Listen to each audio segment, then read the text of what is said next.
老强，老强，快来！我找到金矿脉了！啊，金矿脉，我马上来。张总，初步测评，这批黄金的价值在1000万左右。好，太好了！等把这批货出了，我正好给我老婆买栋大别墅，再换辆新跑车。那我呢？放心吧，疯子，我发财了，怎么会少得你呢？你不是一直想买台自行车代步吗？这样，回头我就转1000块钱给你，你骑自行车上下班，还能锻炼锻炼身体，多好啊！这公司是我们俩合伙创立的，当初说好的，你出资金，我出技术，收益55分。你现在拿我当什么？你的员工吗？怎么会呢，疯子？我这是在锻炼你啊！年轻人不要急于求成，吃得苦中苦，方为人上人嘛。我每天待在深山老林里，没日没夜的勘探。你在城里的酒吧左右帮我抱怨过一句吗？我现在就想拿我该得的那份钱。你想干什么？放开张总！放开我！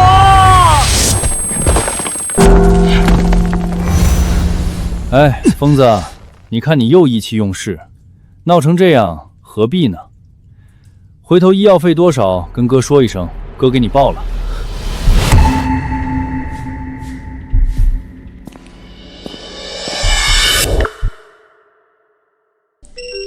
风儿，你妈突然在家病倒了，医生说手术得一大笔钱，你那边有没有钱？钱，我只想拿回我该得的那份钱。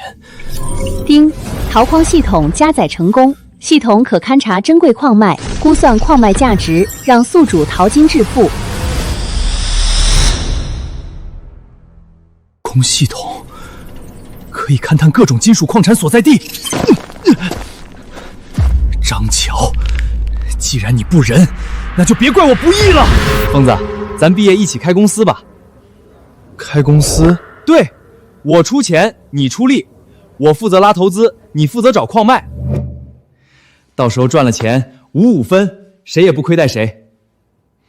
好，好兄弟，好兄弟一辈子。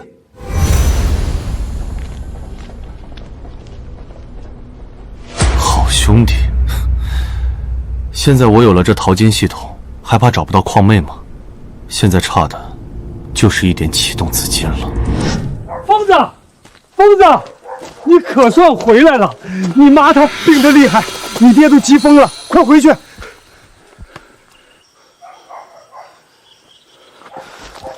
就在家里。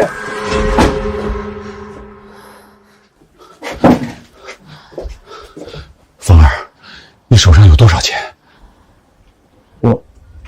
我只有几百块。你钱呢？我和你妈当初可是给了你50万啊！亏掉了。小风，你回来了。妈，对不起。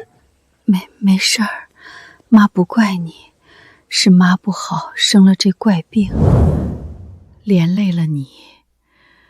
妈，先让爸带你去城里住院，我马上去筹钱。检测到宿主500米内最金属能量波动，导航开启。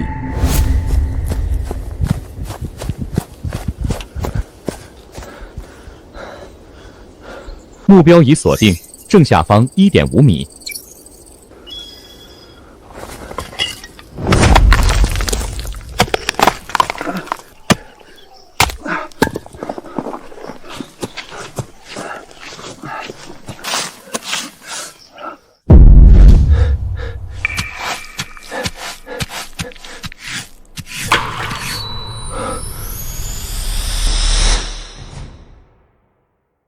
疯子，你妈都在医院躺着了，你不去筹钱，还在这儿搞这些破玩意儿。大伯，您看看这个，这是我在后山挖出来的银块，真家伙！您知不知道哪里有渠道能卖掉？我妈手术真等不了了。造孽呀！我说的是真的。真个屁！后山要真有金子银子，还能轮得到你小子？走走走，赶紧走！真是晦气，别把霉运传到我家来。大伯，您听我说。爹，陈和陈峰哥哥来了吗？我要找陈峰哥哥玩。玩什么玩？从今天起，再也不准去找陈峰。为什么呀？因为他是个废物，出去混了那么多年，1分钱没赚到，他妈都快病死了，也拿不出钱。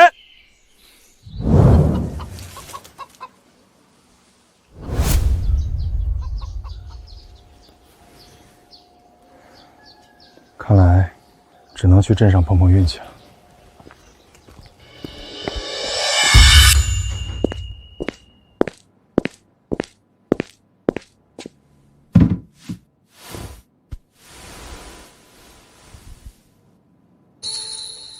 按今天国际银价折算下来，我给你这个数。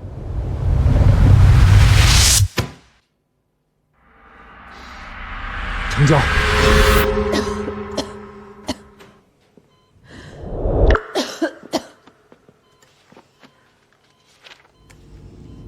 你的病已经不能再拖了，必须尽快手术。我马上给凤儿打电话。别告诉凤儿，我不想她看到我这个样子。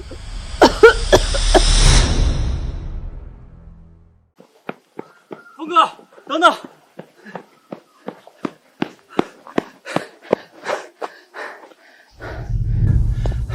峰哥，婆母住院了，我知道你缺钱，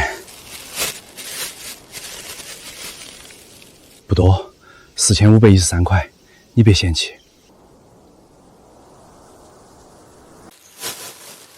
天明，这钱我不能要，你自己也不宽裕。拉住，峰哥，我知道你现在不容易，别跟我客气。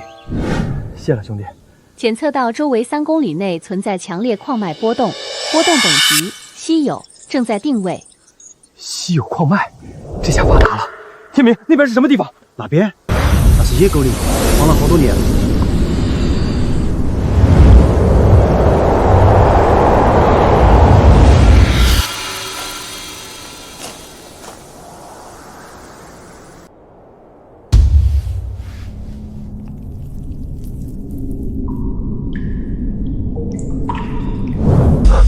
这是翡翠矿。峰哥，你到底在找啥？这野狗岭3年前有地质队来过，打了3个探孔，全是废石。他们说这里没有开采价值。那地质队，他们判断错了。你是说这山里有东西？有，而且价值不菲。张乔啊，张乔，没想到吧？你吞了我的黄金矿，转头这座翡翠矿就撞到我手里了，咱俩的账还没完呢。峰哥，那接下来怎么办？招人买设备，尽快开工。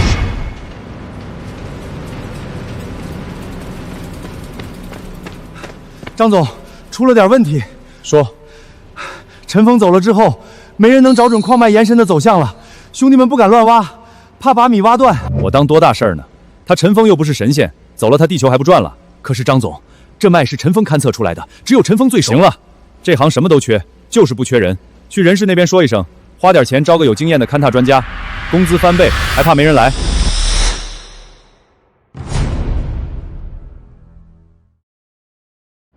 张总，您这环境太艰苦了，薪资也一般，抱歉，这活我干不了，我也干不了。张总，您另请高人吧。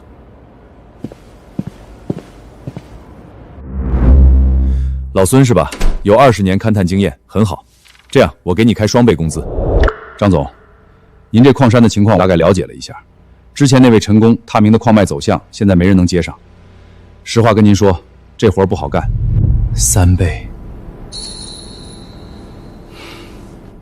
4倍，翻4倍，总可以了吧？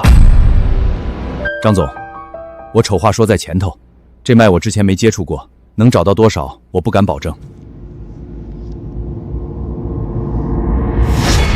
好，只要你肯来就行。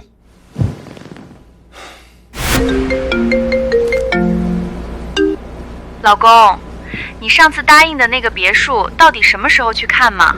看。这周末就去看，我让财务把下季度设备预算先挪出来。峰哥，矿场条件出了名的艰苦，咱们恐怕不好招人啊。没事，看我的。招工了，招工了！矿山开采活不轻松，但工资高，市场价2倍，日结。峰哥，你疯了？咱哪来的钱？我说了，钱管够。真是2倍？骗人的吧？日结，当天给钱。我干，我干，算我一个。钱我1分不少，但丑话说前头，我有3条规矩：第一，绝对服从指挥，不能自己乱挖；第二，嘴要严，矿上什么事儿都不准往外说；第三，活不轻松，吃不了苦的现在就走。我叫陈峰，我在矿洞干了3年，我知道里面有多艰难，但跟着我陈峰干的都是我兄弟，我绝不亏待。有愿意的上来报名字。我。峰哥，咱真要进这儿，看起来就不是咱们这种人来的地方。钱长什么样，他们不认识。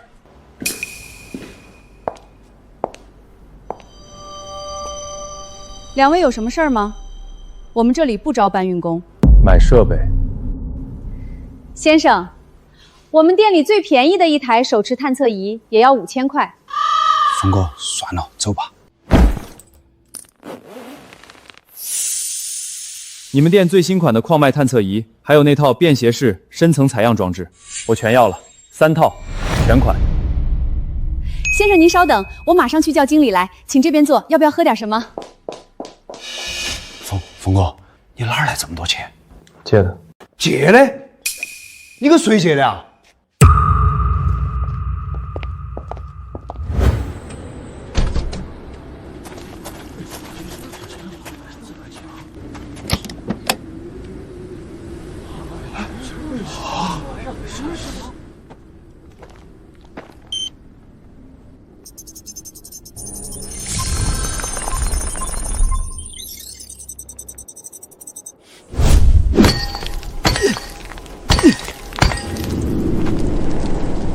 所有人过来，看仔细了，这是我标的作业面，按顺序挖，谁都不准乱开采，安全帽都戴好，开工。是。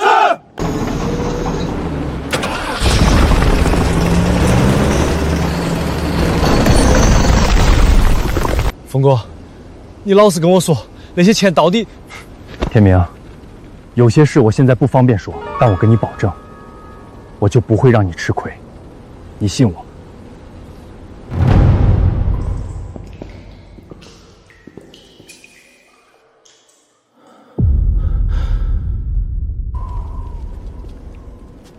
张总，这矿脉走向确实太复杂了，岩层有断层，陈工之前标的那些点位跟我判断的对不上。对不上是什么意思？就是说，这脉被人为标记的时候，应该是有一条主线，但现在这条主线找不到了。我建议最好能联系一下陈工，让他回来指点一下。陈峰，张口闭口都是陈峰，没有他我这公司还运转不了了是吗？这公司是我出钱开的，矿是我的，他不过是打了个工，凭什么离了他就不行？你是老工程师，4倍工资请你来，不是让你告诉我找别人的。张总，我只是实话实说，这脉您要是硬挖也不是挖不出来，但打到断层的概率很高，到时候废料率会上去，成本翻倍都是少的。继续给挖，出了事我负责。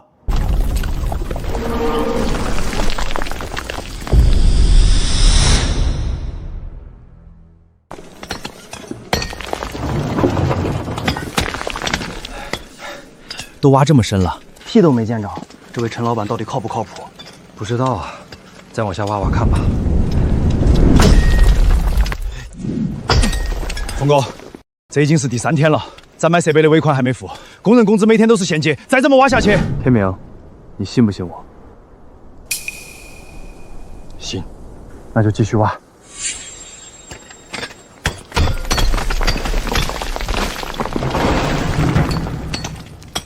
陈老板，不是我们不想干，但您看这挖出来的全是废料，再挖下去也是白费力气。要不您再琢磨琢磨，这地方是不是没东西？我来。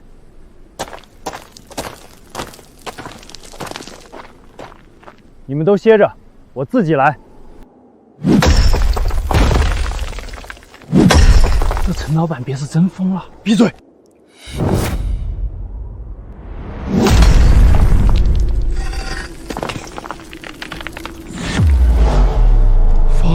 峰哥，那是什么？兄弟们，干活了！大火，翡翠矿！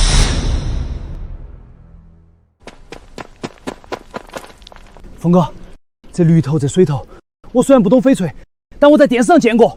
这种成色，市面上至少这个数不比这个还多。峰哥，咱这是挖到宝了！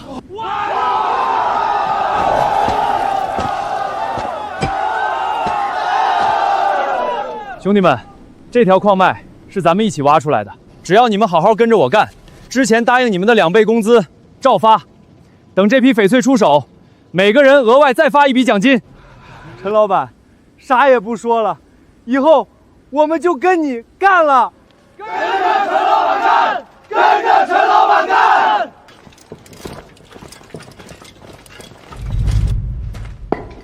天明，我要下山一趟，这批货越早出手越好。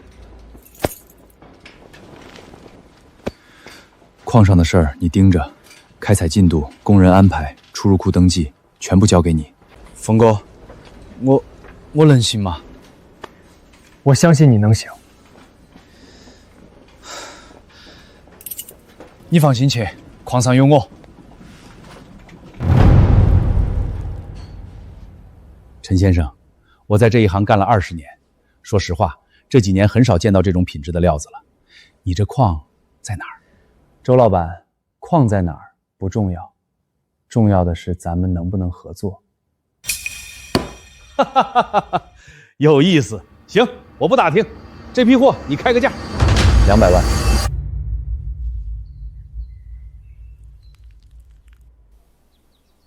成交。不过我有个条件，后续出的货同等价格下优先给我。一言为定。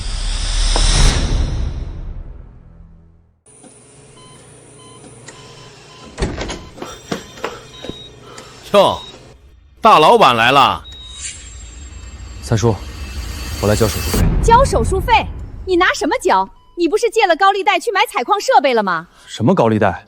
我没借高利贷。峰哥，我亲眼看见的，你在商场里跟陆天明说的，钱是借的。你订了那么贵的设备，不是高利贷哪来的钱？陈峰啊，陈峰，你自己作死也就算了，还拉着人家陆天明一起。陆家就这么一个儿子，你这不是害人吗？峰儿，去你妈削个苹果吧，多陪陪她。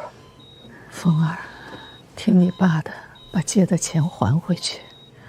这病咱不治了，咱认命。陈先生您好，您在我店采购的设备尾款30万今天到期，请问什么时候可以交付还款？30万，你还敢说没借高利贷？造孽呀！方莲，你听听，你这个好儿子干的好事儿。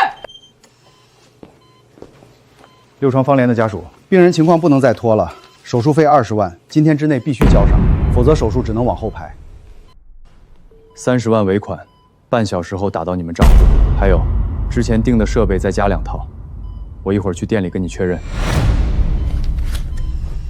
医生，这里面有200万，我妈的手术费、住院费全从里面扣，给我妈换最好的病房，请最好的专家，钱不是问题。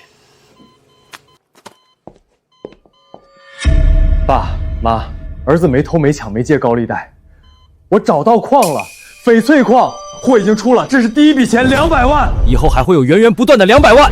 什么？200万？哎呦，小峰啊，二姨就知道你这孩子有出息。小峰啊，刚才大舅说话急了点，你别往心里去。峰儿，妈，您安心治病，钱的事儿，以后都不用操心了。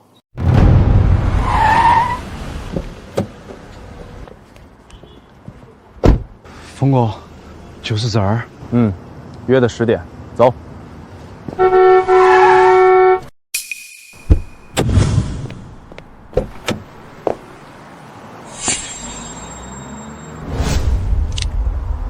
哟，这不是陈峰吗？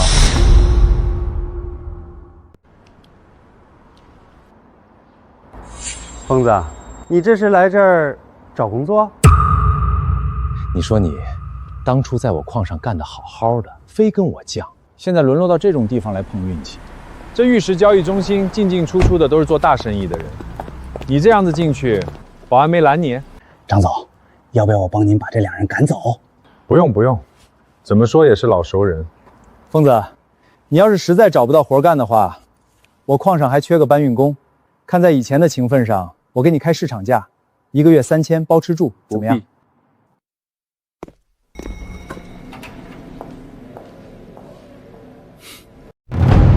王总，上次跟您电话里聊的那批货，我今天把详细资料带来了。金矿月产量稳定在50公斤往上，含金量高，杂质少，市面上抢着要。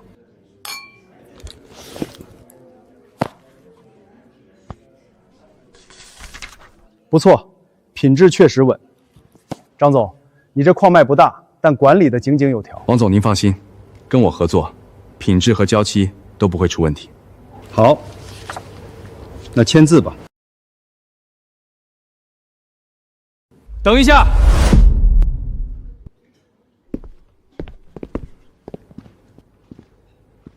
王总，请等一下。陈峰，你怎么在这儿？王总，我手上也有一条矿脉，想跟你合作一下。你是？王总，这人我认识，他叫陈峰，以前是我的员工。这家伙在我矿上干了好几年，我把他当兄弟，出钱出力培养他。后来他生了野心，想单干，就从我这儿走了。有野心是好事儿，不过你这种级别的货色，就别来这种场合凑热闹了。张俏，你胡说八道！明明是你把峰哥赶出去的。两位的私人恩怨我不关心，我是生意人，只看货。张总，你继续。王总，我的优势很明确，金矿虽然体量不算大，但黄金是什么？市场硬通货，不管市场怎么变，金子永远是金子。今天挖出来，明天就能变现。不像那些花里胡哨的石头，价格忽高忽低，风险大得很。有道理，黄金胜在稳定，这点我认同。张总，你的条件我没什么意见，咱们签约吧。疯子，生意场上就是这样，有实力的人吃肉，没实力的人喝风。你也别灰心，回去好好经营你那小摊子，说不定哪天也能混进来喝杯酒。王总，您不听听我的东西再做决定吗？陈先生，你的热情我理解，但张总说的对，黄金是硬通货。王总，您就让他说说，让大家听听他到底有什么宝贝。我没什么宝贝，就几块花里胡哨的破石头。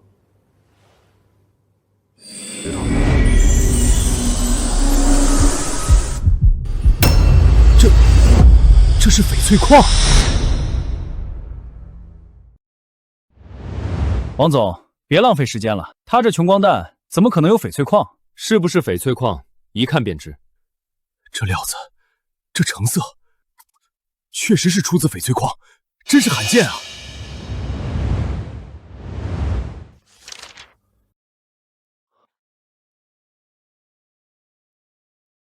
乖乖，这是帝王绿级别的料子啊！帝王绿，这怎么可能？你在质疑我的判断吗？不敢。陈先生，你这矿脉的探明主量是多少？报告里写的很清楚，目前探明的储量是这个数，后续随着继续勘探还有增储空间。陈先生，你的翡翠矿优先合作，张总的合同我暂缓，优先签你这边。王总，这不合规矩吧？我们刚才都谈好了。张总，我刚才说了，我是生意人，只看货。黄金是硬通货没错，但帝王绿级别的翡翠，一件极品就能抵你1个月的产量。更何况陈先生这边的探明储量数据非常清晰，确定性远高于你那边。这行，确定性就是钱。王总，合作愉快。合作愉快。张总，刚才您说什么来着？有实力的人吃肉，没实力的人喝风。那杯风你慢慢喝着，我和峰哥先吃肉去了。你，张总，翡翠矿，他陈峰凭什么？他离开我的时候身上1000块都没有，回去给他妈交手术费，还买那么贵的设备，钱是从天上掉下来的吗？老赵。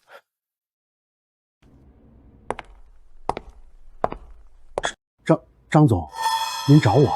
老赵，我问你，你这段时间有没有见过陈峰？前段时间我去镇上办事，在街上碰到过陈峰，他当时从一家铺子里出来，怀里揣着个东西，看着挺沉的。铺子。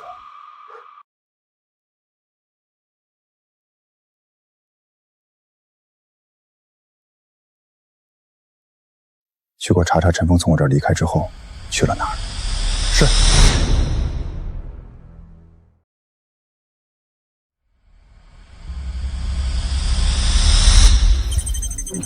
检测到东南方向存在新的矿化异常区，矿物特征解析中，解析完成。钨矿石，储量预估等级中型，开采价值评级3000万。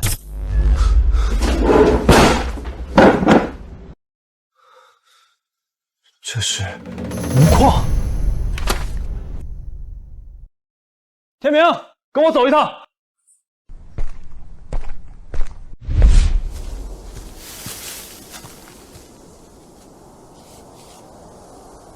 峰哥，翡翠矿那边怎么忙不过来嘞？咱跑这儿来干啥？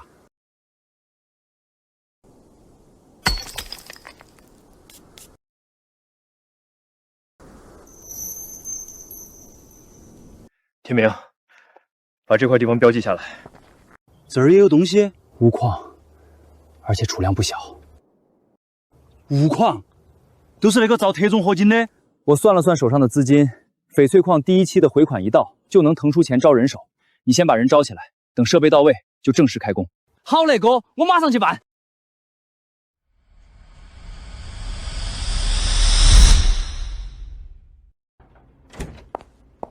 张总，陈峰从矿场离开后，去了趟陈家村后山，接着去了城里的典当铺。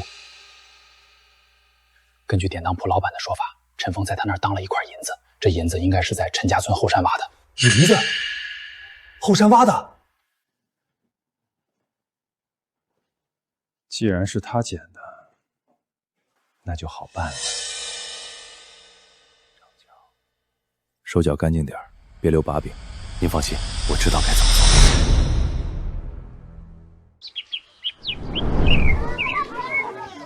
二狗，你又咋呼啥呢？我要告诉大家一个秘密，关于陈峰的。疯子怎么了？人家现在可是大老板了。对，就是大老板。你们知道他凭啥当的大老板不？那还用说，人家有本事呗。本事？我告诉你们，他陈峰之所以能翻身，是因为他捡了一块银子。呸！我当啥事儿呢？捡块银子咋了？那人家运气好，你眼红你也捡去。运气好我不说啥，但你们琢磨琢磨，他是在哪儿捡的？后山啊！后山是哪儿？后山是咱陈家村的地盘，祖祖辈辈传下来的。他陈峰捡的那块银子，是在咱全村的地盘上捡的。二狗这话也不是没道理啊。还不止，他拿那银子当本钱，又挖了翡翠矿，现在身家几百万。他的本钱是从后山来的，后山是咱大家的，他一个人全吞了，像话吗？走，找陈山去，总得给个说法。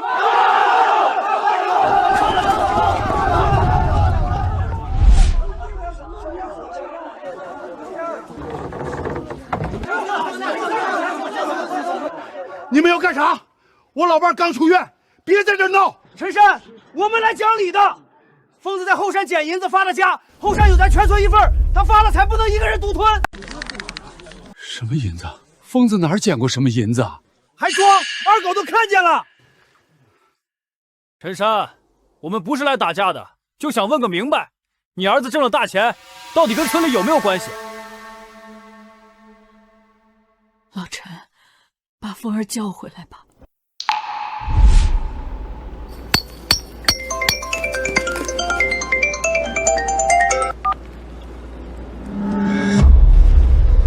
我马上回来。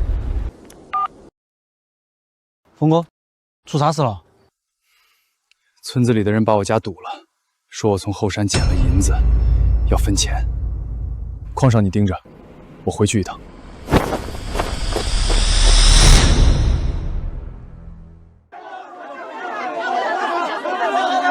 陈峰来了。妈，你先进屋歇着。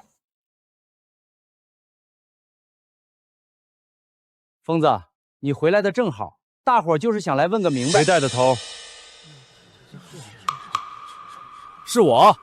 怎么着？你捡了后山的银子发了财，还不敢让人说了？张乔让你来的吧？陈峰，你现在有钱了，要欺负我这个穷光蛋子是吧？陈峰，别扯这些没用的。我们今天来就是要个说法，你给不给？要说法？什么说法？你在后山捡的银子发的家，后山是咱村的地盘，你挣的钱就该有村里一份。银子是我捡的，矿是我探的，钱是我一分一分挣的，跟你们有什么关系？怎么没关系？后山是咱陈家村祖上传下来的，你采的是村里的地，捡的是村里的宝，凭啥你一个人全吞了？就是，要是没有后山那块银子，你能有今天？你发财了就不认乡亲了。你们还要不要脸？当初疯子出去闯的时候，你们谁帮过一把？我老伴住院的时候，你们谁来看过一眼？老陈，话不能这么说。陈峰是村里的人，后山是村里的地，他发达了，给村里意思意思，天经地义。今天这个钱必须给村子分一份。村长，你也来说这个话？那我问你，我妈重病躺医院的时候，你们在哪儿？我挨家挨户借钱的时候，谁给我借过一分？陆天明把他全部家当借给我的时候，你们在干什么？在背后嚼舌根，说我借高利贷，说我陈峰这辈子完了。现在我翻身了，你们又跑来说我的钱该分给你们，凭什么？那是一码归一码，地是大家的，见者有份。见者有份？那你们去镇上去城里，看见地上有钱就去捡，看人家给不给你分。我陈峰一不偷二不抢三不占村里的地，你们跑我家门口堵我爸妈，张嘴就是分钱，你们配吗？陈峰，你话别说绝了，我今天就把话说绝了，这钱一分没有。有本事自己去后山挖，挖到了我恭喜你，挖不到，别来惦记我了。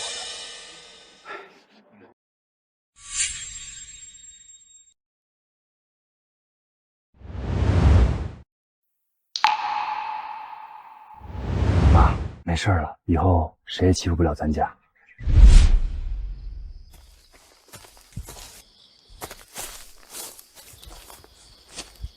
爸，这鸟不拉屎的地方有什么好挖的？你懂个屁！那小子能在这后山捡到银子，我就不信咱爷俩挖不着。他运气再好，还能把整座山的银子都捡光。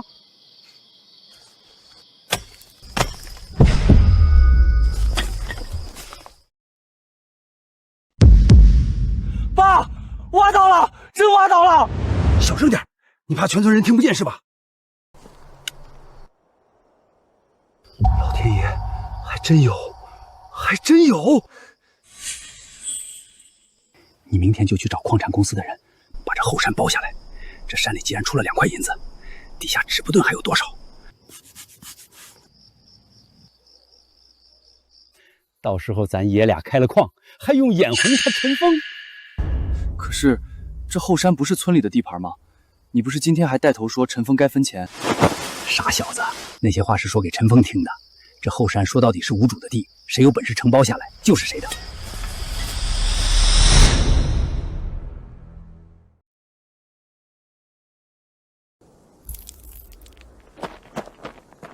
峰哥，这批样本都装好了，随时可以送检。检测的事儿你盯紧，另外钨矿的手续得抓紧办。这片地的承包合同、开采许可一样都不能少。行，我明天一早就去跑。不过这钨矿到底是什么东西？我看这石头灰不溜秋的，跟翡翠没法比啊。你点点。这么沉？钨矿是稀有金属，工业上造特种合金、高端零件都离不开它，市场需求量极大，价格也稳。翡翠走的是高端工艺品路线，受行情变动影响大。但钨不一样，只要工业还在运转，这东西就不愁卖。这座山底下探明的储量够我们开采好几年。到时候钨矿加上翡翠矿，2条腿走路，谁也掐不住我们的脖子。那比翡翠矿还赚？赚的钱只多不少，而且钨矿客户群和翡翠完全不重叠，我们多一条矿脉就多一张牌。张乔那种只抱着一条金矿的，行情一变动他就睡不着觉，我们不会。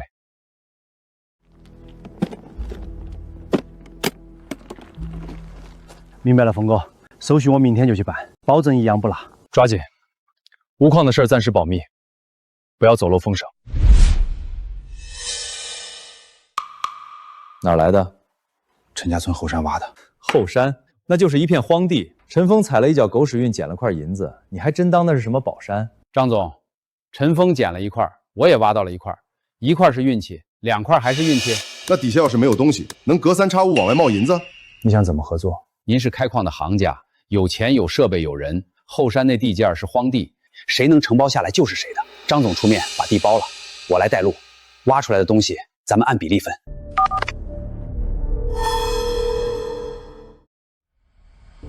成交。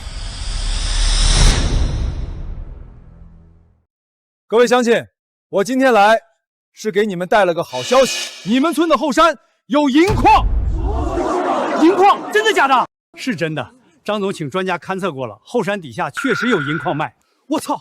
陈峰那小子当初就是在后山捡的银子，他知道后山有矿，却一个字都不跟咱们说，怪不得他发财了，自己偷偷在后山挖矿，连个屁都不放，摆明了就是不想让咱们也赚钱。乡亲们，听我说2句，我跟村里签了合作协议，后山的银矿由我出资来开采，工人全部从你们陈家村招，工钱市场价2倍，干得好，年底还有奖金。还是张总仗义，不像陈峰发达了就不认乡亲。就是陈峰这种人，赚再多也是白眼狼。乡亲们，开动吧！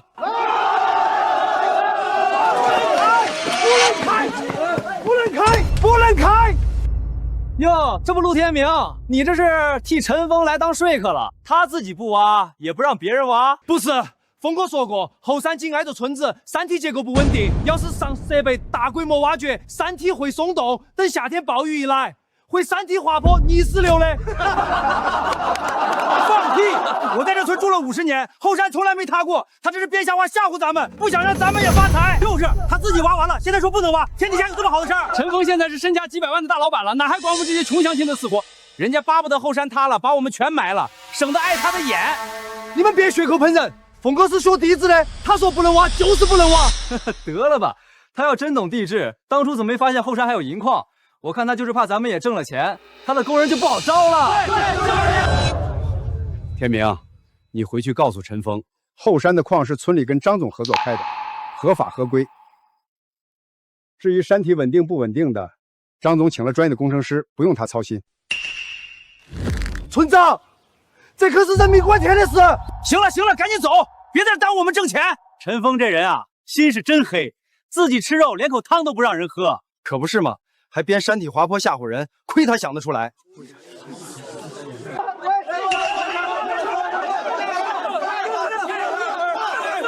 回去告诉陈峰，让他老实守着他的翡翠矿，这后山的银子跟他1毛钱关系都没有。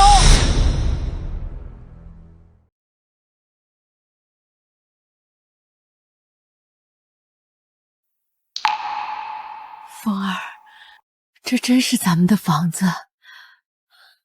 妈，房证上写的就是您的名字，您进来看看。峰儿，你小时候说长大了要给妈盖大房子，妈以为你哄我玩的。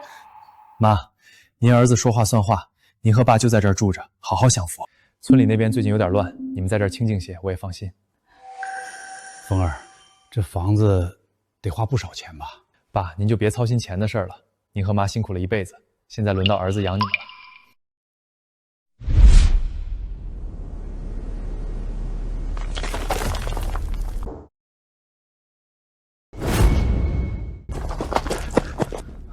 老赵，进度怎么样了？第一批矿石什么时候能出？张总，这情况不太乐观。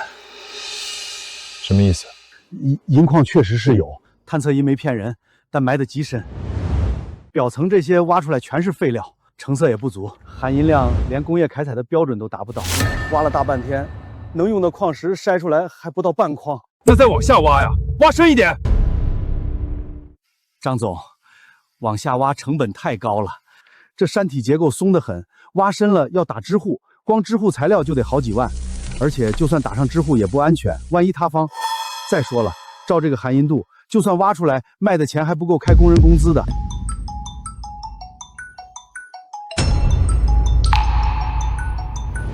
张总，我这边等着你的黄金补货呢。李总，您再宽限2天，我这边出了点小状况，马上就解决。2天？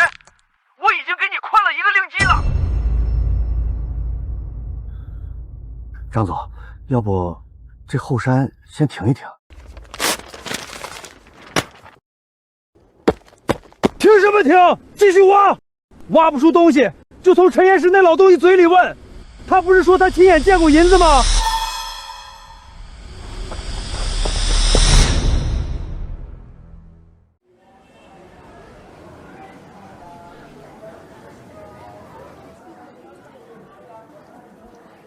凤儿，这衣裳多少钱？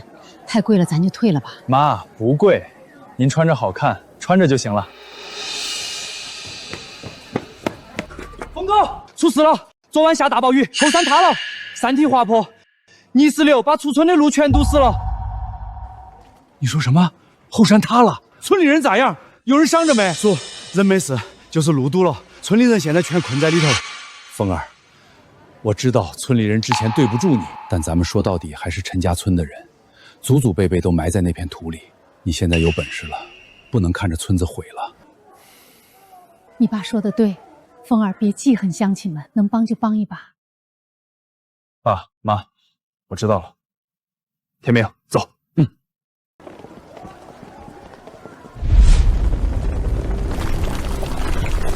当初陈峰说了不能挖，不能挖，咱谁听了？现在好了，山塌了，路堵了，报应啊！村长，你说咋办啊？张强跑了，咱找谁去？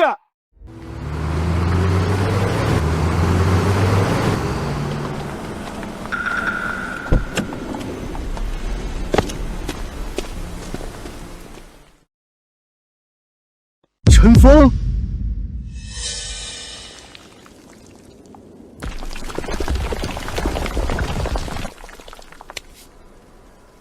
师傅，您看看，最厚的地方大概3米多，上面还有松动的碎石一直在往下掉。先把上面那块悬着的巨石拉下来，再清下面的泥石。行，交给我们。当初陈峰3番2次让人来传话，说不能挖，咱一个字儿不听。疯子，叔当初没听你的，叔的错。村长，过去的事别提了，路通了再说。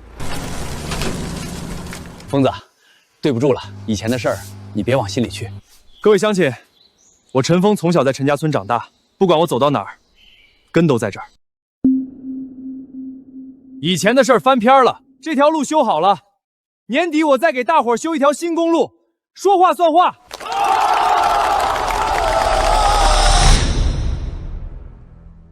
张总，今天是最后期限，货再不到，违约金按合同走，你自己看着办。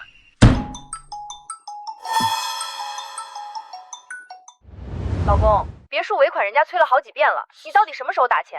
我闺蜜都说我买个房子还要分期，丢死人了。我知道了，这2天就办。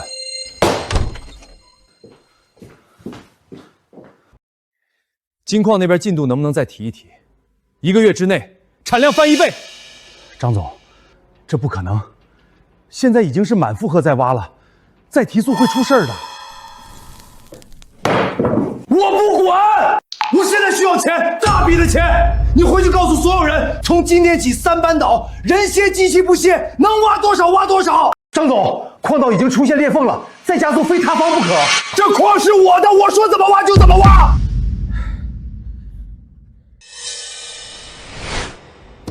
陈岩石，银子，狗屁！就那么几块破石头，挖了3天全是废料，老子投进去100万，本都没回。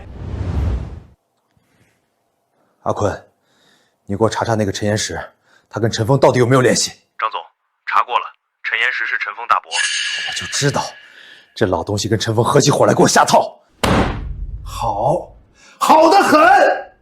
阿坤，找几个人手脚利索的。陈峰不是矿多吗？让他尝尝出事儿的滋味。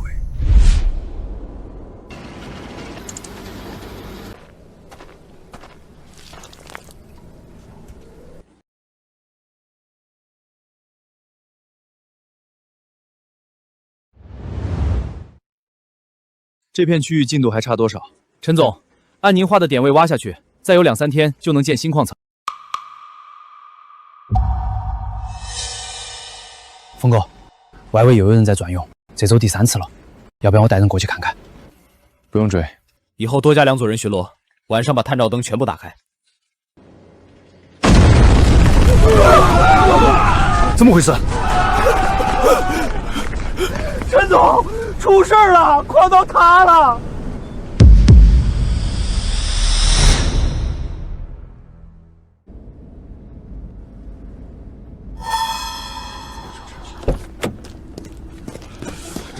人呢？伤了几个？伤了一个，周卫平，碎石砸中了脑袋，已经送镇卫生所了。其他人没事，就是吓得不轻。大家听着，周卫平的医疗费矿上全包，养伤期间工资照发，额外再加一笔营养费。你们谁要是心里不踏实，今晚先回去歇着，不算旷工。陈总，我们不是怕这个，我们是怕这矿道还能不能下。这样，明天所有人先休息一天，工资照发。天明，你明天请专业的人来矿上检查一下，安全不达标，谁也不准下矿。矿可以停，人不能出事。是，大伙儿都散了吧，散了吧。出事的矿洞在哪儿？那边3号口。走，跟我过去看看。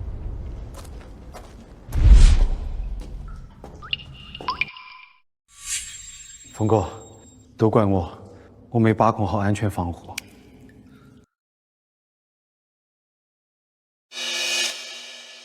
不对，峰哥，你发现什么了？纸护架的断口是新的，但不是被石头砸断的。你看这里有明显的撬砸痕迹。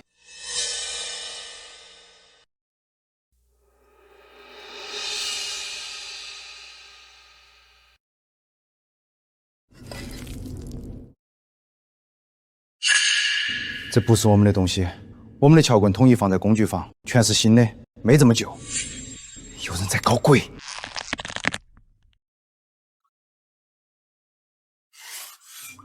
去查查这个撬棍是哪儿的。放心吧，峰哥，把这东西收好，别声张，除了你和我，谁也别让知道。峰哥，咱不报警？一根撬棍说明不了什么，先留着，等它的尾巴全露出来。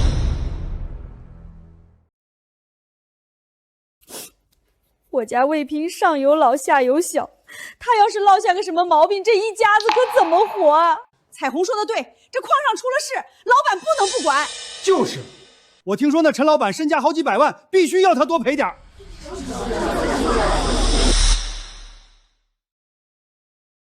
陈老板，你可算来了！你说这事儿怎么办？卫平可是在你矿上出的事儿。感觉怎么样？好点没？陈总，我没事儿，就是破了点皮。是彩虹她。各位，我今天来就是把话说清楚。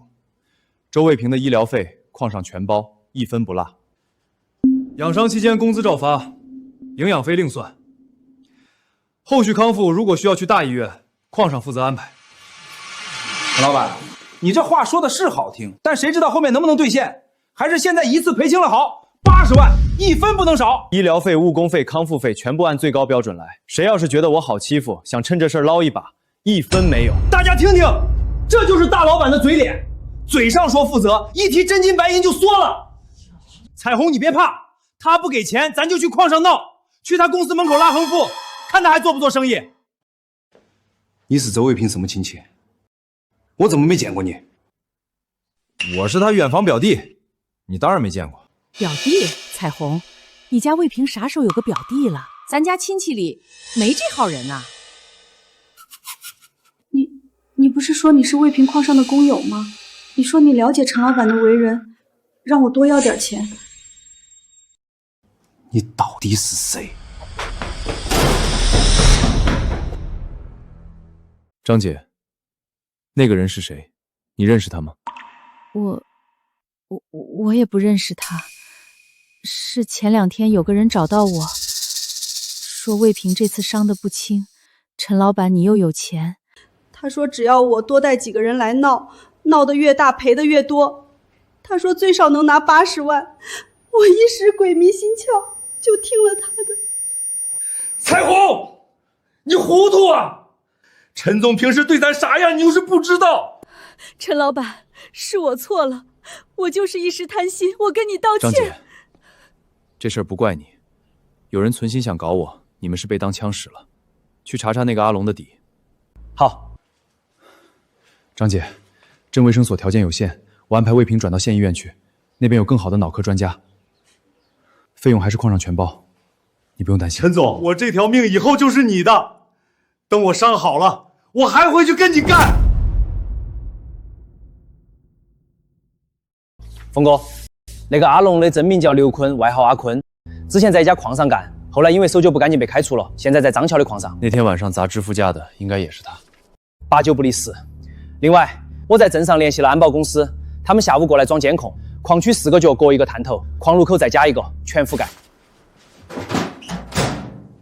这些东西先锁着，别声张。峰哥，咱手里都有证据了，就不能直接……证据链还不够，阿坤只是跑妥的，张桥可以随时推得一干二净。要动他，得等他自己把路走。峰哥，钨矿的含量数据出来了。含钨量比预期高了将近2个百分点。峰哥，这意味着啥？意味着我们这批钨矿的品质在全省能排进前3。陈总，检测报告你收到了吧？我跟你说，你这次送来的样品质量太好了。周总，那您给个话。还说什么话？原定的采购价我往上提1成，合同咱们不签1年的了，直接签3年。你这钨矿的品级，做高端合金是顶尖的料子，以后你有多少我收多少。好，合作愉快。3年长约，峰哥，咱这是彻底站稳了。稳是暂时的。峰哥，你又在想张桥？张桥现在不好过，但他不是那种认命的人，我们一定要留个心眼子。安保公司的人什么时候到？下午就来，设备全带来了。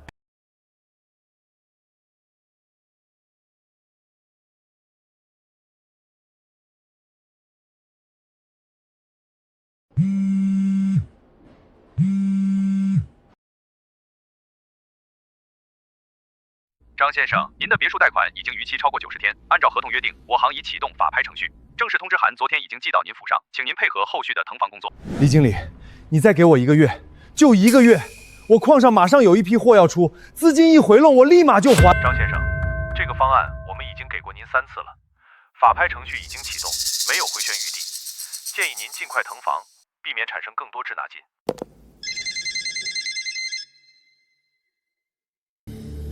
张总，工人全走了，矿道里的裂缝我今早又去看了，比上周宽了2指，再不停产检修会出大事的。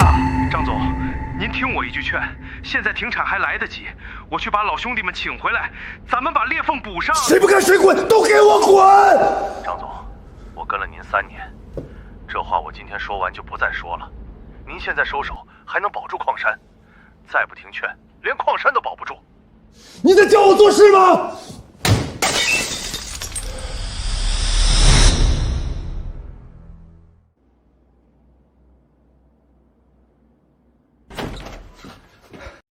峰哥，钨矿那边的第1批货昨天发走了，周老板说尾款后天之前会打到咱们账上。检测到北部区域存在大规模矿化异常区，矿物特征解析中，解析完成。赤铁矿，储量预估等级大型，品位评级1亿。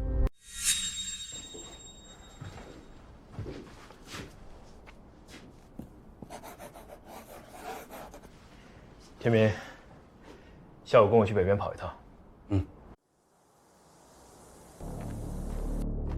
峰哥，这地方也挺荒凉的，能有什么好东西？磁铁。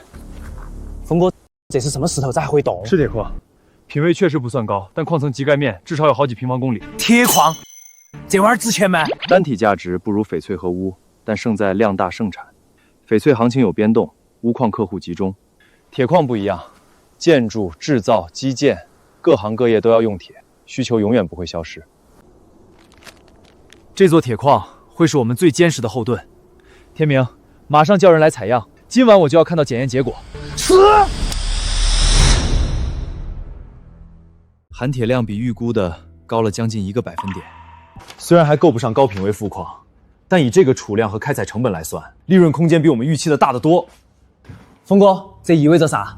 意味着这座铁矿一旦开工，光是供应周边的建筑公司和铸造厂就能稳定盈利。翡翠做高端，钨矿走工业，铁矿稳基础。以后不管哪边市场有变动，都不会影响我们的基本盘。峰哥，当初跟你干的时候，我做梦都没想到会有今天。这才哪儿到哪儿。对了，铁矿开工之前得再招一批人，你下午去镇上把招工点支起来。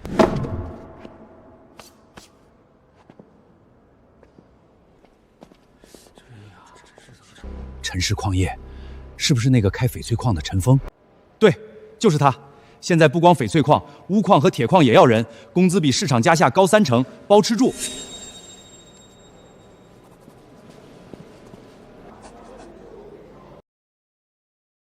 你们也来报名？天明啊，那个不是，我们是来托你给疯子带个话。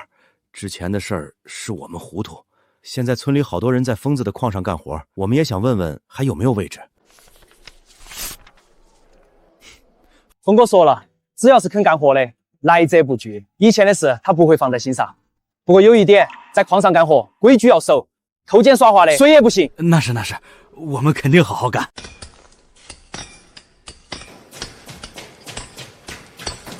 停下！谁让你们不打支柱就挖的？打支柱多费事儿，我们这么挖不是好好的？好好的，你抬头看看。这条裂缝上周才1指宽，现在已经2指了。你们再不打护硬挖，一旦塌了，谁都跑不出去。张总都没说什么，就你事儿多，赶紧的，别耽误我们干活。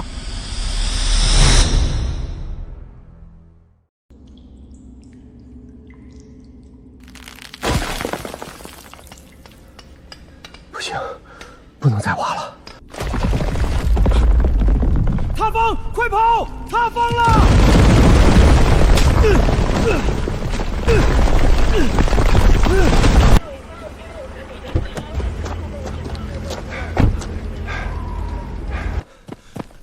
矿里怎么样了？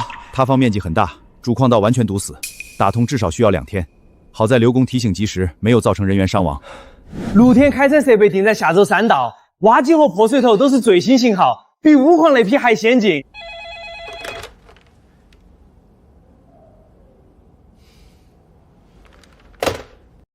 峰哥，张桥的井矿塌了，主矿道大面积塌方。什么时候的事儿？就在刚才。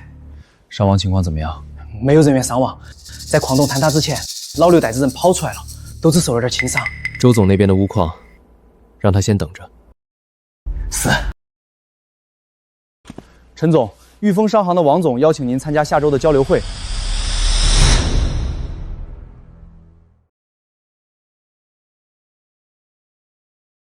陈总，你那钨矿的品质我有所耳闻，冶炼厂的周总都对你的货赞不绝口。周总抬爱了，我那就是小打小闹，跟各位前辈比还差得远。谦虚了，谦虚了。翡翠矿、钨矿，现在又有一条铁矿，3条腿走路，现在的年轻人了不得。疯子，你在这儿呢，来，介绍几个人给你认识。这是城西的李总，李总好。这是城东的吴总，吴总好，幸会。这位是省城珠宝协会的方会长，方会长，这就是我跟你提过的陈峰，那座帝王绿级别的翡翠矿就是他开的。原来就是你，你那批翡翠料子我见过成品，水头足，颜色正，市面上好几年没出过这种品级的东西了。陈总，改天约个时间细聊。我这边好几个高端客户都在找稳定的翡翠货源。方会长客气了，随时恭候。个臭要饭的，谁让你进来的？这不是张乔吗？他怎么来了？听说他矿塌了，困了好几个工人，赔得倾家荡产。前几天还进局子了，怎么这么快就出来了？嘘，小声点。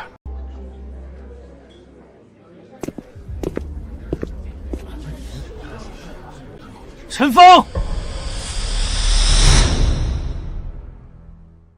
你现在得意了？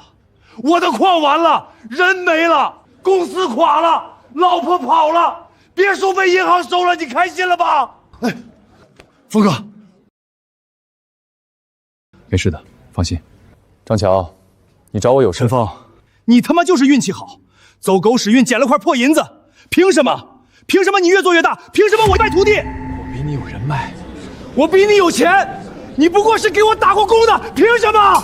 张乔，你走到今天这一步，不是因为我运气好，你把对你最有用的人赶走了，把劝你的人都骂跑了，最后连自己的矿山都不肯善待。矿道裂了你不修，工头劝你，你不听。你的矿不是被我抢走的，是被你自己亲手毁掉的。先生，请你离开。上周翡翠矿净利润比前一个月涨了11个点，钨矿稳定增长，铁矿基建也差不多了，下个月就能试开采。峰哥，咱们3座矿山全线飘红，以后在江城掉下个钢镚儿都是咱们家的。铁矿那边露天开采的成本控制的不错，不过翡翠矿的尾款周期拉得有点长，你得跟几个老客户沟通一下，回款周期尽量缩短，手头多留点现金。行，我下午就打电话。峰哥，省城来人找你，姓沈，说是盛隆矿业的人，约你明天上午见面，说是有重要的事要谈。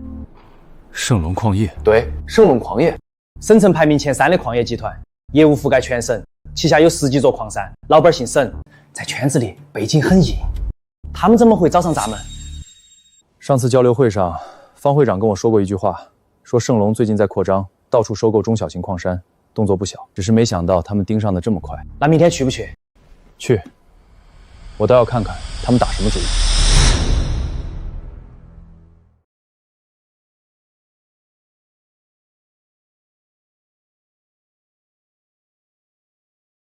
盛隆矿业的名号，我在入行第1天就听过，今天能当面见到沈总，真是筹某的荣幸啊。既然陈总知道盛隆，那有些话我就不绕弯子了。盛隆最近在做战略整合，陈总的矿业公司3线并进，势头很好。我很有诚意想整体收购，价格你来开。沈总，承蒙厚爱，但我的公司不卖。陈总，别急着拒绝，这行水很深，没有靠山走不远的。你一个人单打独打，从无到有闯出来是不容易，但往后走，不是光靠本事就够的。盛隆的橄榄枝不是谁都接得到的。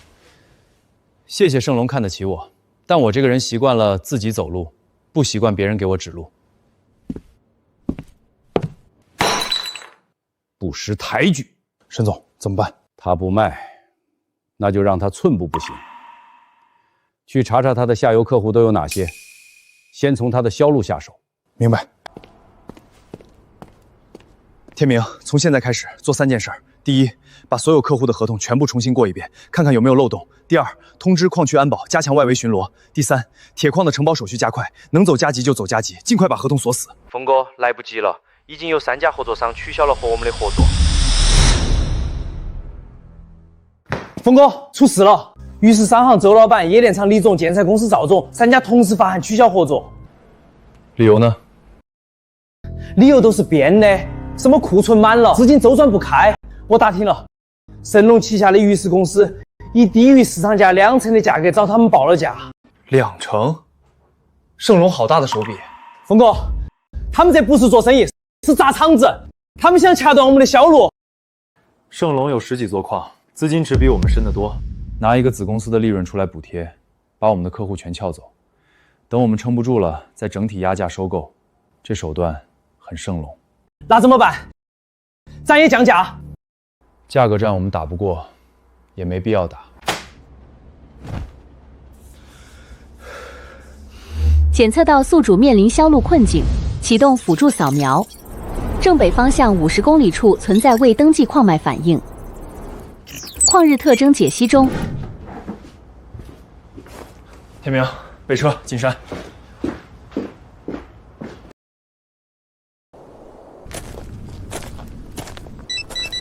目标锁定正下方2.5米。矿柱类型：矿，高纯度硅蒸石，储量预估等级，价值评级5000，用途：航空航天特种合金。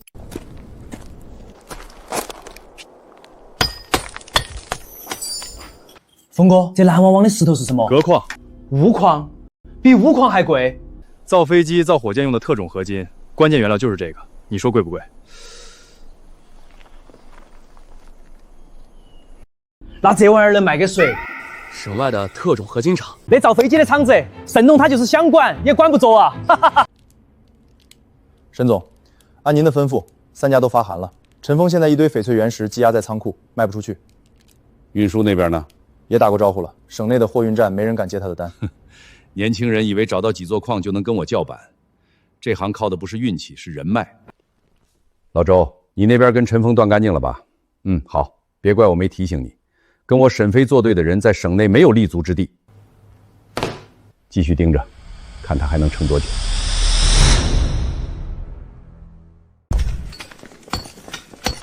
陈总，这层石头太硬了，镐头都砸不动。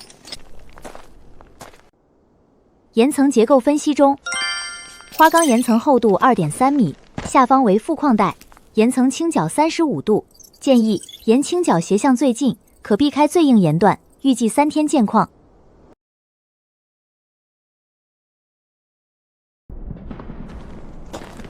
按这个角度往里挖，别直着往下砸，顺着岩层的纹路走，能省1半力气。陈总，您连石头的纹路都看得出来？我5岁就跟着地质队上山勘探，这岩石矿脉对我来说就像朋友一样，再熟悉不过。王老板，我们矿上有批货要运到邻省，您这边能安排几辆车？陆兄弟，不是我不帮你，实话跟你说吧，盛隆放了话，谁接陈峰的货，以后就别在这行混了。王老板，盛隆管天管地，还能管到您这儿？人家是省城前3的矿业集团，我一个开货运站的得罪不起，你找别人试试吧。真是欺人太甚！峰哥，货运站全被盛隆卡死了，一家都不接，这帮人太狠了，连汤都不让咱喝。急什么？谁说运货的一定得是货运站？那还能是谁？博矿的客户是造飞机的特种核合金厂，在省外，他们是工厂，有自己的车队，让他们自己派车来矿上拉货。对哦，盛隆管得了省内的货运站，管不到省外工厂的车。打电话联系客户，条件开实惠点，价格按市场价，但运费他们自制。我这就联系。陈总，你这北矿的品味比我们从国外进口的料还好。西北石的纯度至少在95%以上。陈总，这是真的吗？样品就在桌上，您可以当场验。好东西，确实好东西。陈总，开个价吧。价格可以商量，但我只有一个条件。您说，你们自己派车到我矿上拉货，运费自制。是不是有人掐你运输了？省内有人不让我好过，但省外他管不着。没问题，我们厂本来就有跨省运输的车队，多跑一趟不叫事儿。峰哥，咱不回矿上，绕个路，我看这地方顺眼。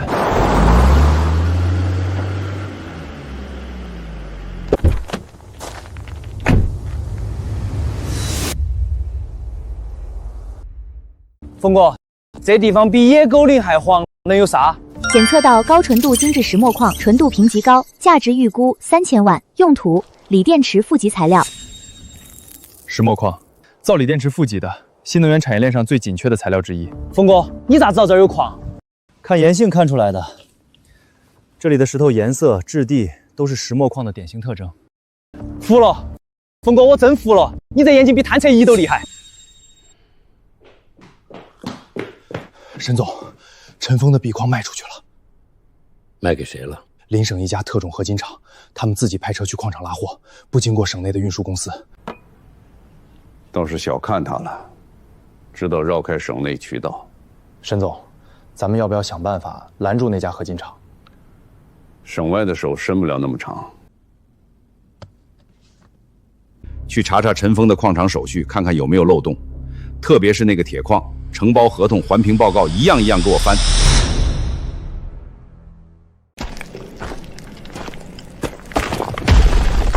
完了，摔坏了！陈总，石头里长钻石了。半生矿识别，天然金刚石微粒，品质极高，但含量稀少，不具备单独开采价值，建议留作标本。那是啥？钻石吗？这是金刚子，是大自然的正品，不过含量太少，不够开矿，留作纪念正好。这能值多少钱？不卖，放办公室当摆件，比卖了有意思。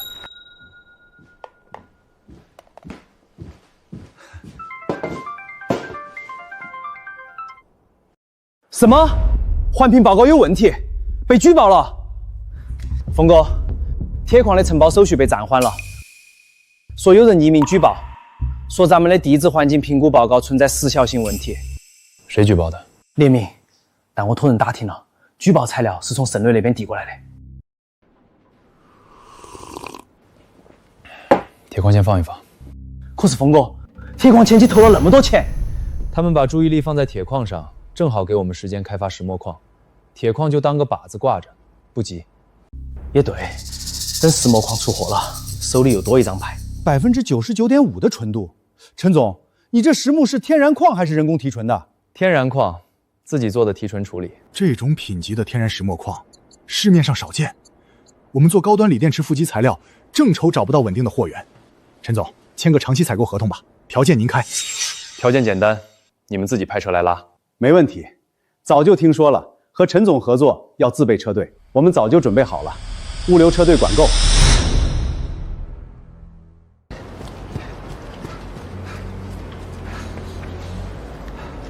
合金厂的3车装完了吗？好，新能源那辆车往左边靠一靠。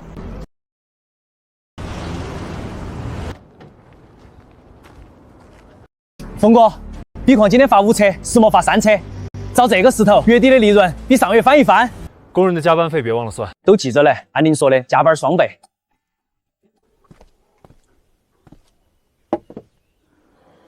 村里最近有人在打听你，说是省城来的，问你在开什么矿，矿场在哪儿？风儿，是不是惹到什么人了？妈，别担心，做生意嘛，同行之间打听打听很正常，我能应付。不管怎样，自己小心点儿。咱们陈家不惹事儿，但也不怕事儿。爸，我知道。风儿瘦了，别太累着自己，钱挣得再多，身体垮了啥都没用。妈，您放心，我现在吃得好，睡得好，比以前在张桥矿上的时候强多了。翡翠矿、钨矿、钡矿、石墨矿，它到底有几个矿？目前能确认的有4个，但据矿场工人说，他最近又在勘探新矿点。 4个矿同时发货，而且每一个都绕开了省内的渠道。沈总，要不要直接找人去他矿上？不用那些下三滥的手段。老赵，你那个矿业协会的副会长不是白当的，帮我做件事儿。对，就是那个陈氏矿业。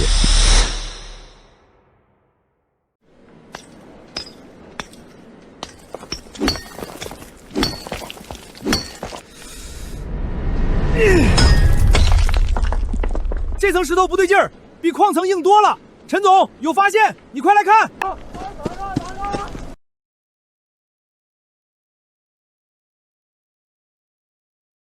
岩性分析中，高铝粘土岩三氧化二铝含量42%，耐火度1780摄氏度，达特级耐火粘土标准，预估价值2000万元，用途炼钢耐火材料。这层灰石头别当废料扔，是耐火粘土，炼钢厂漆炉子用的，1吨能卖好几千。又捡一个矿，这都第几个了？这次是买1送1。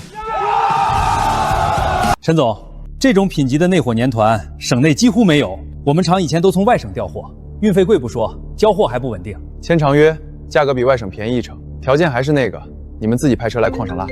不好意思，我接个电话。陈总，实在抱歉，上面有人打了招呼，你也知道，我们得罪不起。没关系，省内的钢铁厂不止您一家。陈总，您别误会，我个人是很想跟您合作的。我理解，告辞。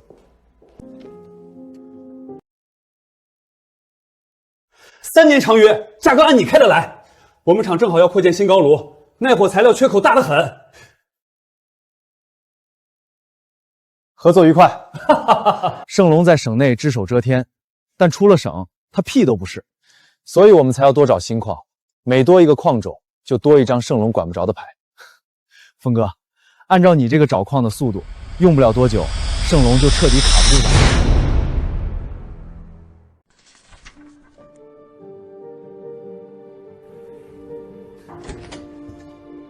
峰哥，尾矿上月出货稳定，石墨矿新签了3年长约，日火敏感的订单排到下季度了。咱们现在5个矿同时出货。工人工资按时发了吗？按时发了，加班费1分不少。不过峰哥，5个矿同时运转，人手快不够了。去镇上再招一批，老规矩，工资比市场价高30%，包吃住。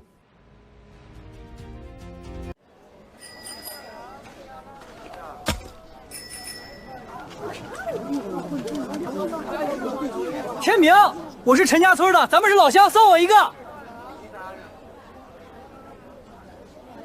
我听说陈老板矿上工资高30%，是不是真的？是真的。但丑话说在前头，矿上规矩要守，偷奸耍滑的谁也不行。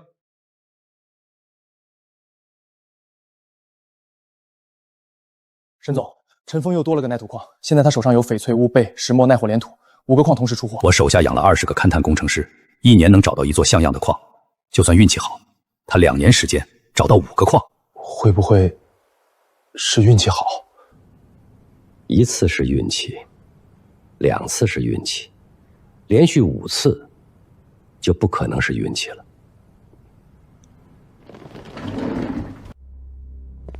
去查查他用的什么勘探设备，哪里买的，还有想办法收买他矿上的工人，打听他找矿的过程。是，我倒要看看他到底凭什么。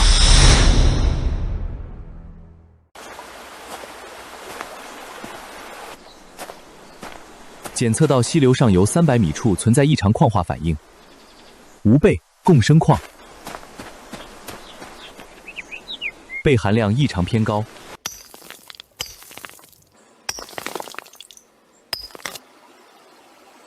彩虹色的石头倒是少见。铋矿确认，铋含量超出常规标准40%，用途医药中间体，低熔点合金，化妆品资料。这石头作用还挺多啊，还能注药。钡是造胃药的关键原料，国内高纯度钡矿不多，你这批货的纯度可以直接进生产线。陈总，以后有稀有金属矿产，第一时间找我。医药行业对原料纯度要求高，只要质量好，价格好商量。没问题。翡翠、钨、钡、石墨、粘土、铋，峰哥，咱已经有6个矿种了，快凑齐元素周期表了。早着呢，周期表上100多种元素，说不定哪天就集齐了呢。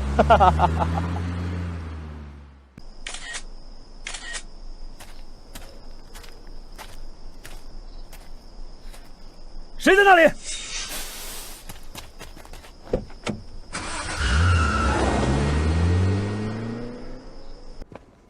什么情况？有人在外面拍照，车没挂牌，追不上。峰哥，你来了，会不会是盛隆的人？大概率是。不用管，加强巡逻，矿口全部加装监控。峰哥，要不要报警？拍几张照片立不了案，让他们看吧，反正他们也看不出什么。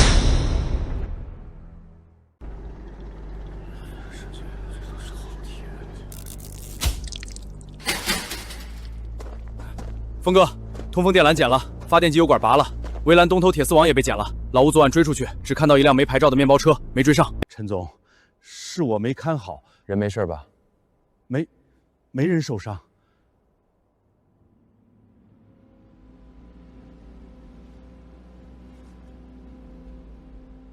矿道里面动了没有？里面没动，只有外面设备被人搞了，现在刚恢复通风。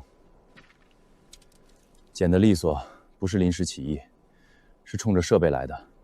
他们不是想搞塌矿，是让我们知道他们能摸进来。天明，3件事：今天之内，通风口和发电机全部加装铁栅栏，上锁；围栏外侧再加一道铁丝网，顶上拉一圈刺绳。夜班巡逻增加到4个人，一组守矿道，一组巡外围。大伙儿听我说，昨晚有人不想让我们好好开工，但他们的本事也就这点儿，半夜摸进来剪根线，拔根油瓶，连矿道都不敢进。该干活干活，外面的事儿我来解决。明天跟我去南边。峰哥，又发现新矿。铜矿确认，储量等级小型，价值预估800万，矿层极浅，开采成本低，适合快速开发。峰哥，这矿也太小了吧，还不够咱塞牙缝。小矿有小矿的好处，挖得快，出矿快。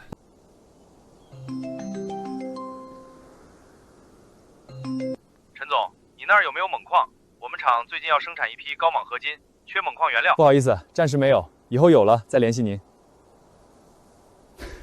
峰哥，客户现在缺矿，直接找你了，名声打出去了。赶紧装车。第7个矿种，铜矿，第1批出货，发往省区铜冶炼厂。陈总，我是沈飞。沈总，好久不见，有什么事吗？想约陈总再谈一次，见面聊聊。见面，行啊。不过这次来我矿上谈。好，后天上午我去你矿上。峰哥，沈飞主动打电话，是不是撑不住了？之前硬的软的都试过了，这次估计是想探探我的底。那咱见还是不见？见。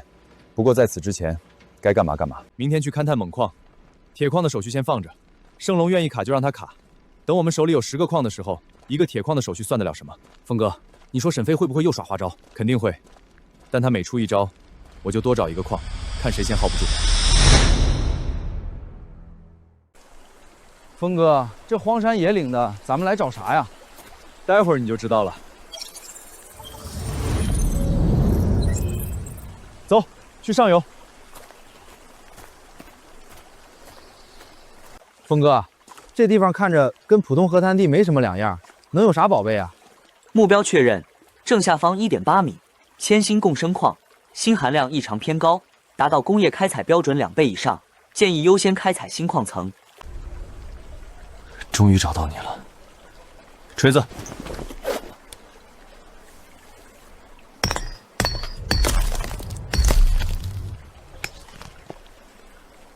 峰哥，这是啥？铅锌矿，灰色的是方铅矿，金黄的是闪锌矿。值钱吗？当然值钱，而且这片矿脉锌含量很高，咱们光是卖锌就能回本。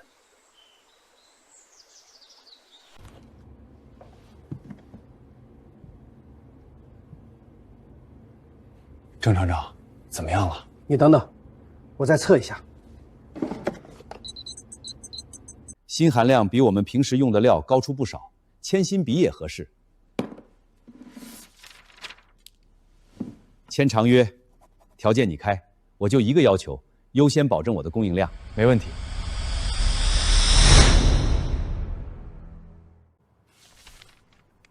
沈总，陈峰这个月又新增了铜矿，7个矿同时出货。省矿业协会统计，他的出货量已经排进全省民营矿企T5了。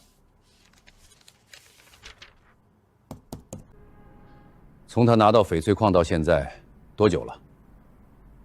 不到2年。备车，我亲自去他矿上看看。沈总，您亲自去？硬的手段试过了，软的也试过了，都不管用。这个人很有能力，如果能收到盛隆旗下，比继续耗下去划算。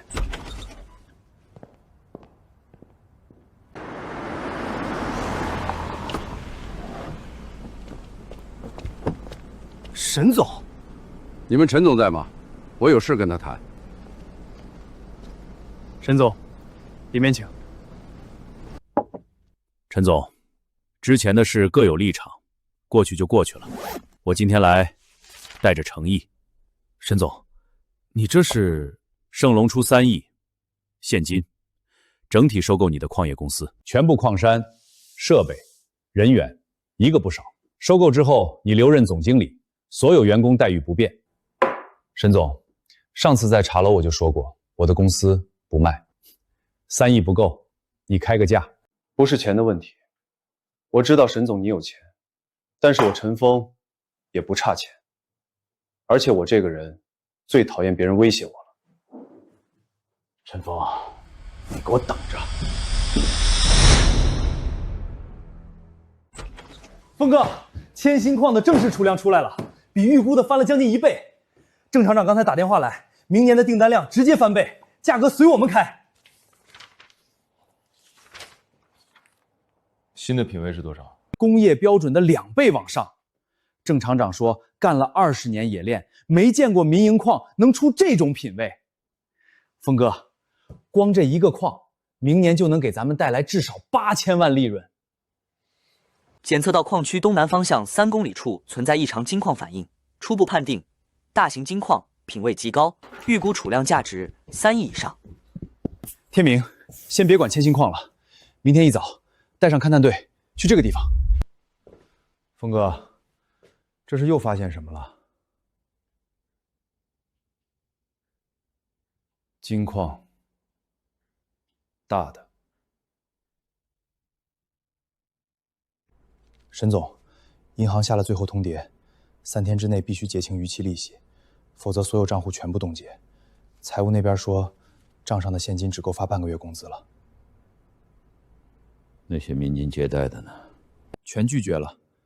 他们说盛隆的金矿快枯竭了，借钱给我们就是打水漂。而且，他们说现在有钱不如投给陈氏矿业，陈峰手上矿种齐全，回报率比我们高得多。陈峰，他现在到底有多少资产？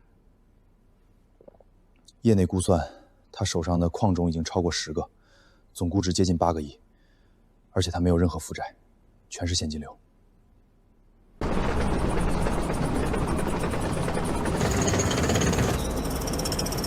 陈总，岩石变色了，金黄色。这是金子，整段岩石全是金子。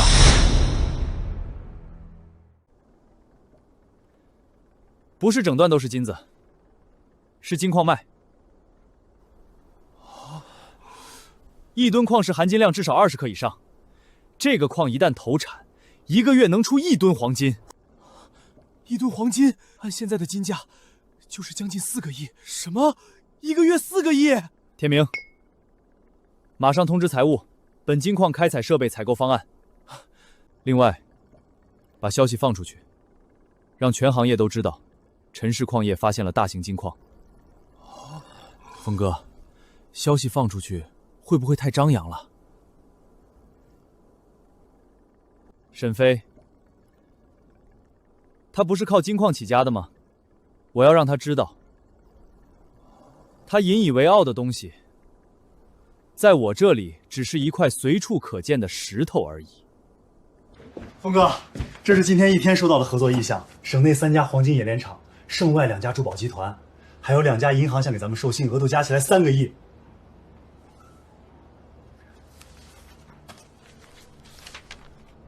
银行的不用管，我们不缺现金。冶炼厂挑2家签长约，价高者得。对了，峰哥，还有个事儿，盛隆那边有动静了，他们财务总监今天正式辞职了。沈飞现在连财务负责人都没了，银行催款律师函已经贴到他们公司大门口了。沈飞那座金矿品位一直在下降，现在1吨矿石含金量不到3克。我们这座金矿品位是它的7倍，金价一样，成本一样，我们的产出却是它的7倍。峰哥，你这一座金矿等于断了沈飞最后的活路，他现在除了等死，什么都做不了。沈飞，这公司已经亏得底掉了，金矿品位降到3克，成本都收不回来，银行贷款逾期，客户跑光，工人走了大半，你到底有没有办法？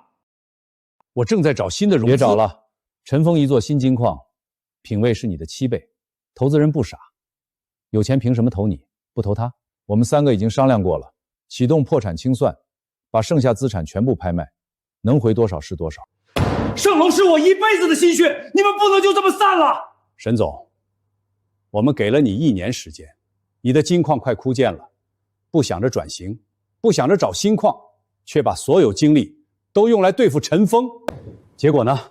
陈峰现在手上有一座比你大7倍的金矿，你还要我们怎么信你？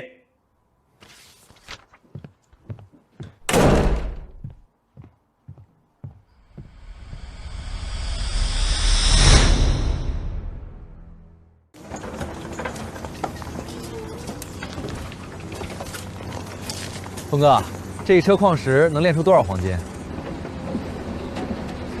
大概15公斤，按今天的金价，差不多600万。1天600万，峰哥，咱这是挖到金子了，还是挖到印钞机了？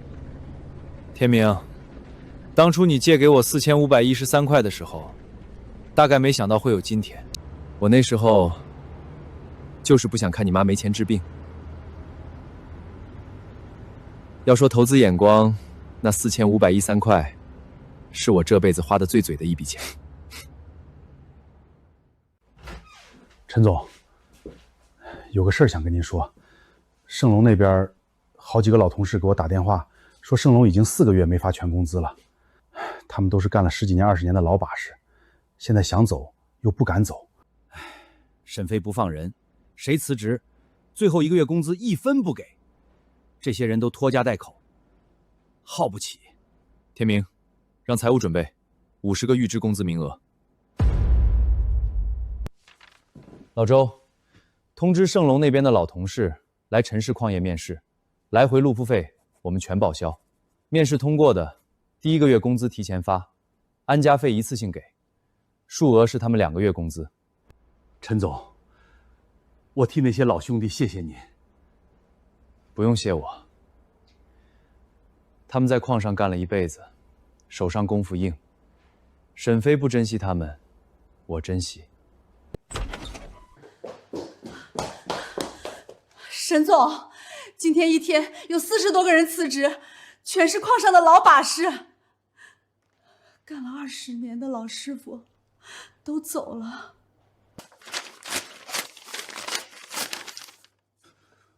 拦住他们，给他们涨工资，告诉他们，我涨工资。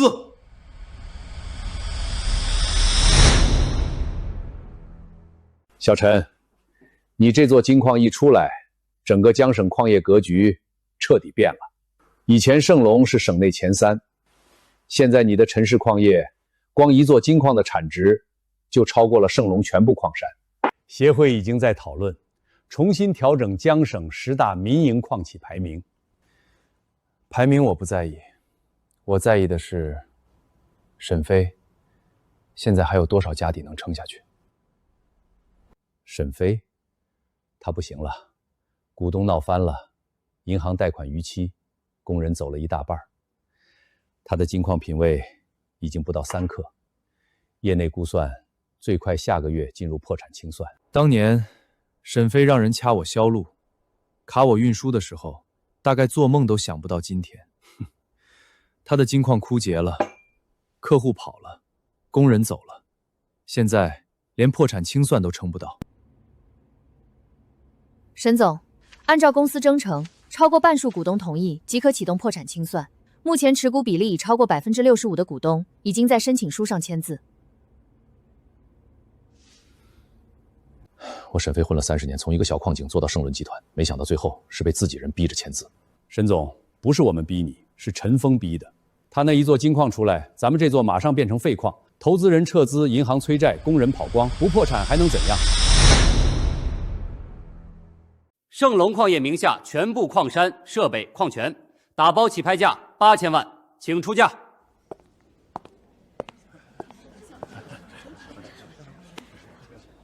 8000万。8000万第1次，8000万第2次，8000万第3次，成交。沈总，当年你在茶楼跟我说这行水很深，没有靠山走不远。今天我想告诉你，真正的靠山是你脚下的矿山和你身边的人。峰哥，盛隆的金矿我们拿下来了，虽然品位很低，但这座矿最深只卡到100米。报告写着100米以下没有可开采矿脉，可这是10年前做的，当时技术手段有限，100米以下他们没探过，就说没有。沈飞一辈子都是这样，只看表面，不往深里想。盛隆金矿矿道下方130米，检测到未开采金矿负极层，品位15克以上，大型金矿，价值预估5亿。天明，安排勘探队去盛隆金矿原址，把钻机带到矿道最深处，继续往下打。往下打？盛隆的报告不是说100米以下没有东西吗？沈飞的报告，我一个字儿都不信。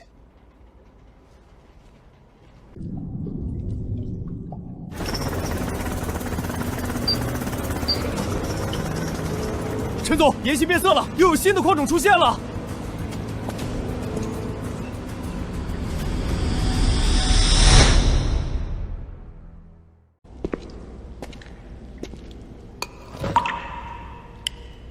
陈总，这比您之前那座金矿的品质还高，1吨矿石至少能出15克黄金。沈飞在这座矿上挖了15年，挖到100米就觉得挖完了。他宁可在行业里搞各种手段，也不愿意多花1天时间往深里再打一口井。这底下埋着5个亿的黄金，就在他脚下，他视而不见。继续往下打，130米不是终点，看看下面还有什么。峰哥，神龙金矿地下的负银层储量数据出来了，探明储量价值超过5亿。还有呢？还有，钻机达到200米时，在金矿层下面又发现了铜矿反应，品位也不低，等于咱们花8000万拍下神龙的矿山，光底下这条金矿负极层就值5亿，再加上铜矿，总价值奔着6亿去了。把消息放出去，让全行业都知道，沈飞挖了15年都没挖到的金矿层，我们接手第3天就挖出来了。峰哥，你这是要杀人诛心啊！我要让他知道，不是矿枯竭了，是他没本事往下挖，他当废品卖的东西，在我手里是矿。陈氏矿业今日宣布，在收购原盛隆矿业金矿后，在矿道深处发现大型金矿负极层，预估价值超过5亿元。陈总，电视上说的是真的？我在那座矿上挖了15年，15年，他接手第3天就打出了新矿层，他凭什么？凭什么？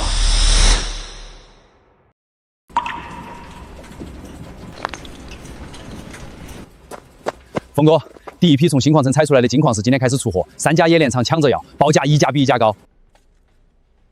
沈飞在这座矿上挖了15年，把最好的矿层留给了我。天明，加快开采速度，今年之内，我要让这座废矿的出货量超过盛隆当年的历史最高纪录。峰哥，3号金矿又往下打了50米，又发现新矿化反应了。这次是什么？技术部初步判断是铜金共生矿，品位还不确定，但矿层厚度比上面那层还大。沈飞在这座矿上挖了15年，到100米就停了。我们接手不到1个月，130米、180米，层层建矿。走，去矿上看看。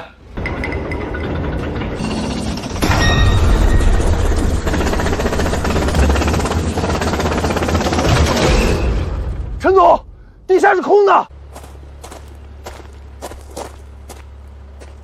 不是天然溶洞，岩心上有爆破痕迹。陈总，这个深度，这个规模，底下可能是个老矿洞。继续打，换大口径钻头，我要看清楚下面到底是什么。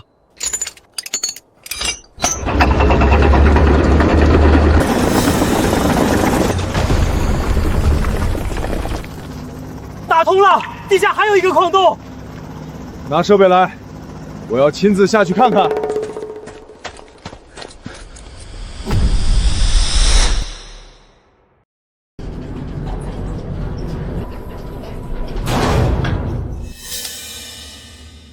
这不是天然洞。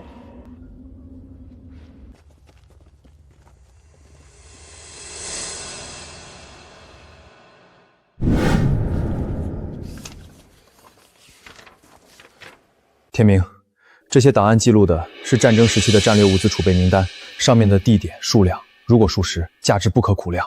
峰哥，这事太大了，把航道口封起来，加派人手24小时守着，没有我的签字，谁也不准下去。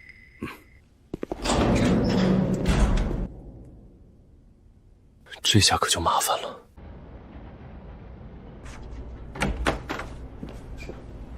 峰哥，井口已经派人守着了，知道这事的只有下井的几个人。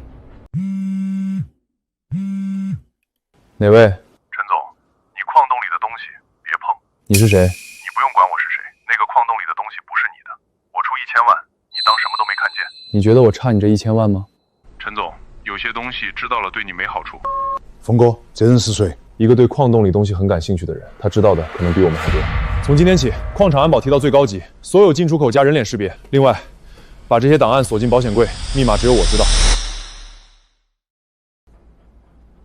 峰哥，我找人问过了，这种规格的金属铃市面上根本没见过，上面刻的那行洋文，我找懂行的人看了，说是歪国军需部的意思。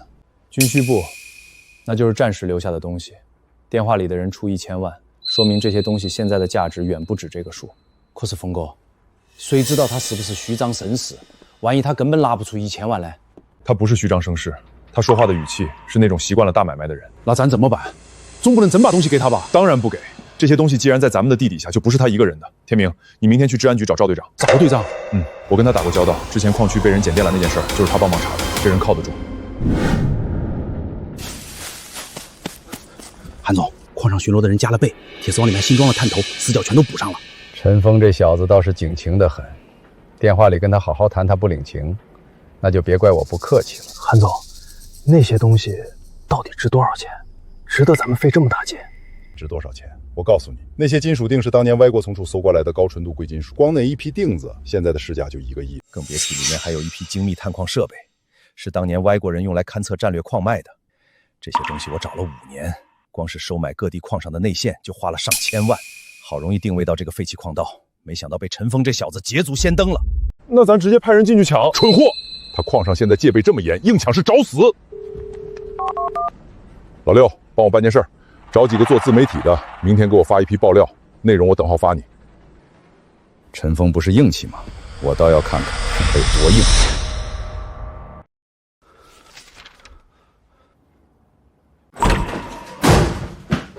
峰哥，出事了！说，有人偷拍矿场视频，指名道姓骂干咱们丝袜乱踩，播放量已经过100万了。这就是陈氏矿业的矿区。大家看看这满山的矿渣，看看这光秃秃的山头，一个号称年产值几个亿的大矿企，环保手续在哪儿？生态修复的钱花在哪儿了？峰哥，要不我去？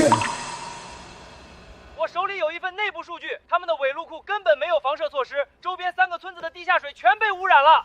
好家伙，连尾路库数据都编出来了。咱们的尾路库是跟省环保院合作建的，所有数据都在官网上挂着。可大部分人不看官网。客服电话被打爆，好几个客户要暂停合作。陈总，大门口堵了几十人，有记者还有举牌子的，运输通道全堵死了。别慌，让安保把大门守住，任何人不能进矿区。拍摄的让他们拍，不影响咱们生产。方会长，我想问问您，关于歪国军需部留下的东西，您知道多少？你怎么知道这些东西？我在一个老矿道里挖到了。我年轻时跟着老一辈跑矿，听他们讲过，当年歪国人在东大陆搜刮了10多年，坠金属、稀有矿石、精密设备数量惊人。客走的时候运不完，就在各处矿山建了秘密仓库，把东西封在矿道深处。这些年不是没人找过，但当年歪国人封仓库时用了定向爆破，矿道塌得干干净净，加上后来几十年地质变动，知道位置的老人都去世了。可现在有人盯上我了。昨天有人打电话出1000万，让我当什么都没看见。1000万？这人知道你在哪个矿里挖出来的？应该不知道具体位置，但他对我的矿场很熟悉。前几天刚派人来偷拍过。小陈，你遇到的不光是一个文物贩子，能在短时间内调动自媒体给你施压，这个人的能量不小。你想想，你的生意圈里谁跟你有仇？新能源集团的老总韩月之前想劫我的矿脉没劫成。韩月的背景不简单，新能源只是他明面上的生意，底下还涉及稀有金属的灰色贸易。方会长，谢谢你。这批东西既然在咱们的土地上，就不能让它流出去。陈总，你是说有人对你的矿场进行威胁？不光是威胁，赵队长，我矿上发现了一批歪国战时遗留的物资，价值不菲，有人盯上了。先是打电话出1000万让我别碰，接着就有人来偷拍矿区，在网上造谣。我怀疑这2件事是同一伙人干的。歪国遗留物资，你确定？这是从矿道里取出来的，上面刻着歪美军需部的标记，这个做不了假。这东西按规定属于战时遗留物资，需要上报处置。我不卖，我来找您，就是想走正规程序。但这伙人不肯善罢不休，我怕他们狗急跳墙。陈总，你心里有主意了吧？直说。赵队长，我想请您配合我演一场戏。什么戏？我对外放消息，就说要转移这批物资，他们一定会在路上动手。到时候您带人收网，人赃俱获。你有把握他们会上钩？如果他们在乎这批东西，就一定会来。1亿多的货，换谁都不会让他白白挑走。行，我安排人配合你。这批样品明天一早必须运到省城检测中心。路线上次走过，走西郊老矿场那条路，那边人少，不堵车。别问了，赶紧装，装完那车还有一车，今晚必须全部封好。陆哥，这批东西沉甸甸的，啥矿石这么重？不该问的别问。好，我不问，上个厕所去。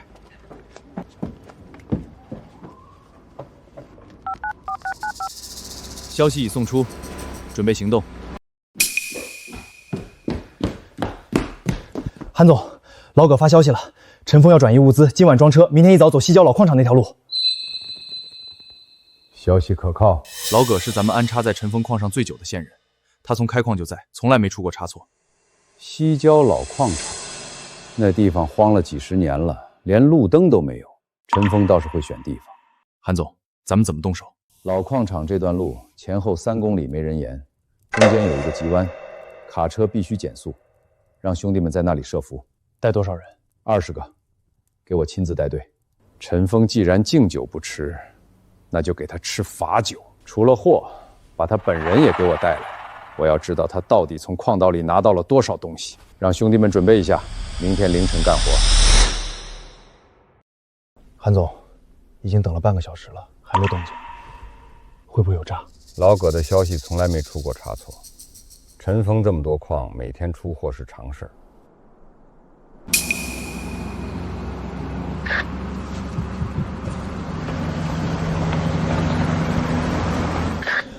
目标出现，准备行动。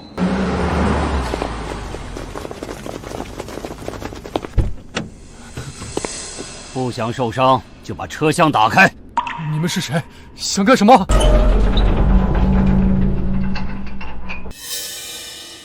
开枪！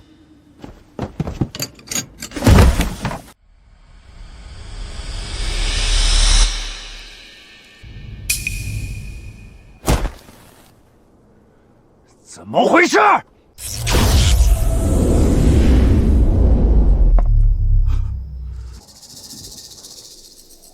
全体不许动，放下武器，原地抱头蹲下。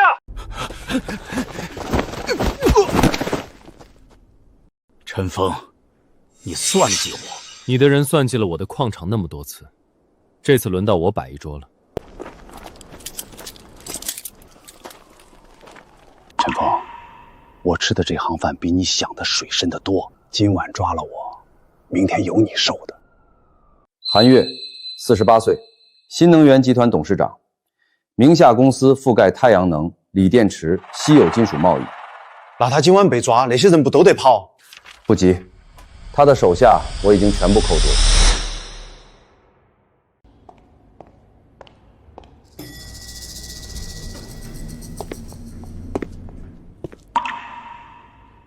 陈总，来看我笑话？治安局关了我48小时，不是一样放了？下次不一定有这么好运气。下次，昨晚那场戏，你搭了治安局的台，也没抓住我什么把柄。劫车，我的人只是在那儿等生意。箱子是你自己装的石头，告不了我。歪国遗留物资，你找了好几年了吧？花那么多人力物力，结果落在我手里。昨晚又想抢，又扑了个空。韩总，你这么执着，这批东西到底值多少？陈峰，你以为你真赢了？我告诉你，你手里这批锭子只是冰山一角。当年外国人封的仓库不止这一处，我知道另外几个位置，但我需要一个懂矿的人帮我找。所以你想拉我入伙？入伙，或者分你3成都可以谈。你我的本事加在一起，韩月，我挣的每一分钱都干净，你那些钱，我花着不踏实。我不但会找到那些锭子，还会让你的矿场一个接一个关门。韩总，多想想自己怎么收场吧。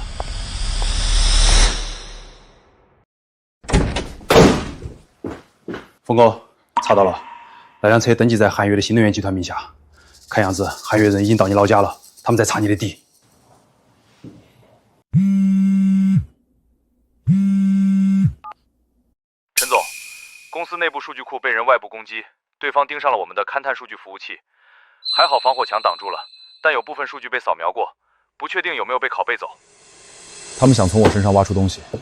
挖什么？韩月一直想知道我找矿的准确率为什么这么高，他派去村里的人打听我的过去，攻击我的数据库，想偷勘探记录。他想知道我到底凭什么能不断发现新矿脉。冯哥，这事不能忍，咱们得把韩月的老底也挖出来。陈总，刚才好几个部门的主管跟我反映，他们收到一封群发邮件，说咱们公司偷税被立案调查了，发件人是匿名，但内容很详细，连咱们上季度的出货单数据都有。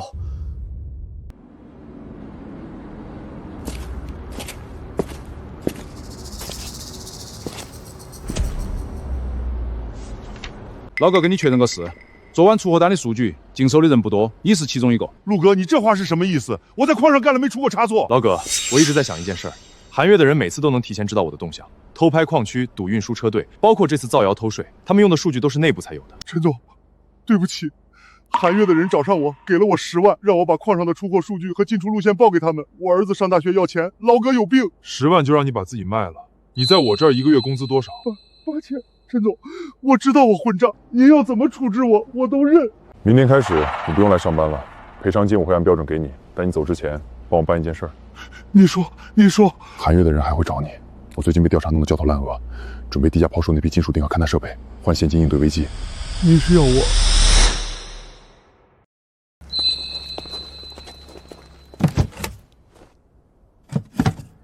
就是这个，外国军需部的标记，陈峰。你倒是帮我打包好了。韩总，货到了，钱呢？钱？陈峰，你现在被调查，矿场都快开不下去了，还有心思跟我谈钱？你什么意思？我的意思是，你今天不但拿不到钱，还得跟我走一趟。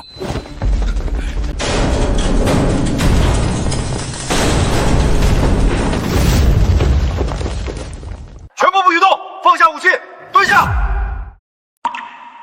又是个套，同样的套路你中2次，韩总，你对自己的智商是不是太有信心了？我的仓库在南山那边，你们找不到，今晚抓了我，明早照样有人取货。陈峰，你什么也改变不了。多谢告知，南山我会去找的。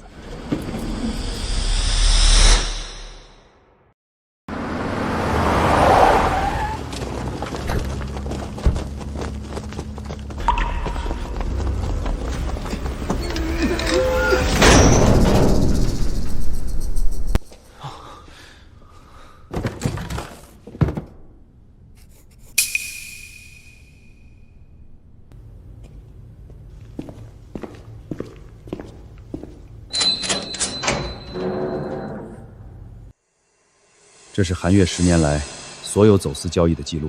他利用新能源公司做掩护，把稀有金属混在锂电池原材料里出口，光是去年1年就出去了这个数。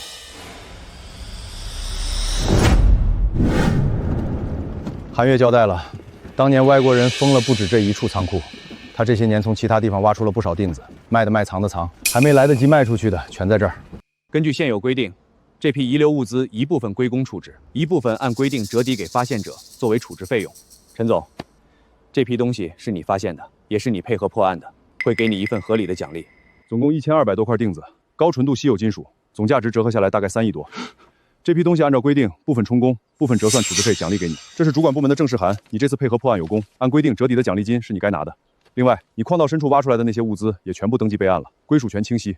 说实话，我在这行干了20年。走私的、倒卖矿的见了无数，像你这样自己挖出来主动上报的几乎没有。这是我应该做的。你们看，陈峰上新闻了，他帮治安局破了一桩大案。走私什么？外国遗留物资？乖，这不是咱们后山的东西吧？不是，人家新闻里说了，是在南边找到的，跟咱村没关系。但是陈峰这人确实厉害啊，以前怎么没看出来？